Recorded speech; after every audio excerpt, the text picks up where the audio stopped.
Hi everyone. Hi everyone. Welcome to our. I'm Charlie Turner, and I'm joined by Dan Beaver. We're here to do our on Pit Row race rewind. That was easy to say. Race rewind for the Coca Cola 600 happened Sunday afternoon, evening. Pretty exciting race. Dan, what'd you think? It's as good as we've come to expect from the 2014 season. I like longer races. I do I've too.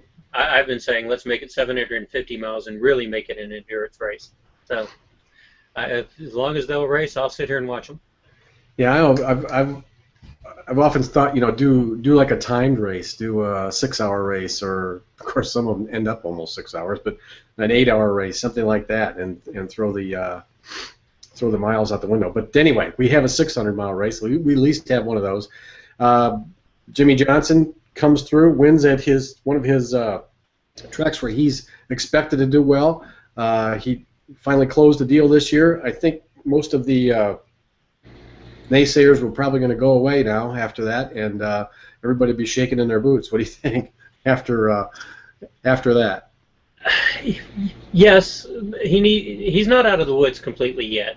He's going to have to get some other good runs in there. Uh, he, right now, with the emphasis on winning, it's kind of hard to tell how people are doing. You've got Joey Logano and Kevin Harvick, both of whom are considered to be front runners every week because they've got the two wins, but they've been uneven. And you've got Kurt Busch, who has the one win at Martinsville, and then has been completely uneven since then. So I don't know that we know what to expect still. I'm still not sure that we're not going to see at least 16 winners or 17 winners. And if that's the case, the entire complexion changes. But the bottom line for that is NASCAR is getting exactly what they wanted. They wanted to see everybody's favorite driver have a shot at winning. And with 10 winners in the first 12 races, you can't say they didn't get what they asked for. No, absolutely. It's been I think that we've talked about this a little bit on the On Pit Row Hangout, that they seems almost like NASCAR stumbled into this formula that's worked out so well so far in 2014. But there were some, we're 12 races in now. Certainly some trends have been set. We're officially a third of the way through the season. What do you see? I mean, what jumped out at you? Did anything jump out at you in the Coca-Cola 600? While you're talking, I'm going to put up the race results so that if anybody's watching can check that out as well. Uh, I think what jumped out at me is the races are going to continue to be unpredictable. And again, that's by design. NASCAR wants the races to be unpredictable.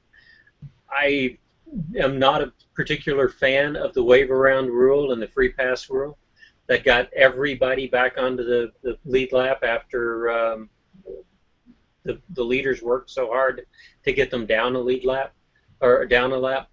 So, but all of that's by design, and all of that is part of just the overall.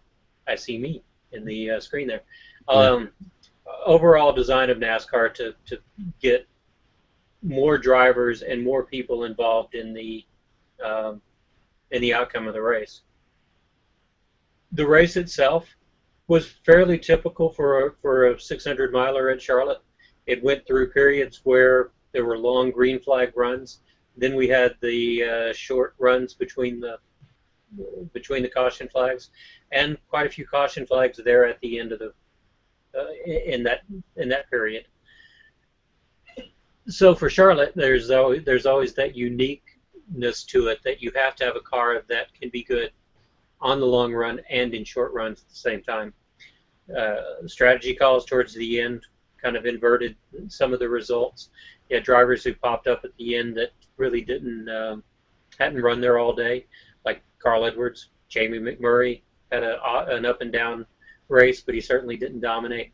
And then someone like Jeff Gordon, who had a surprisingly strong run given his back spasms over the weekend, uh, employed the wrong strategy and dropped back. But without that emphasis on winning, he might not have. He might have come in, played it safe, got the four tires. So it's we've got some interesting things going on. Well, just real quickly, running down the top 10. Hopefully, you can see the display here of the the finish results. Jimmy Johnson, of course, was first. Kevin Harvick second. Matt Kenseth third. Carl Edwards fourth. Jamie McMurray. Brian Vickers, a little bit of a surprise. Vickers making a top 10. Jeff Gordon seventh, as you mentioned, overcoming his back spasms. Paul Menard getting RCR up there into the top 10. Kyle Busch and Brad Keselowski. I think more important, more interesting to me were maybe some of the guys that finished in the second 10. Eric Almirola, to me, has impressed me this year.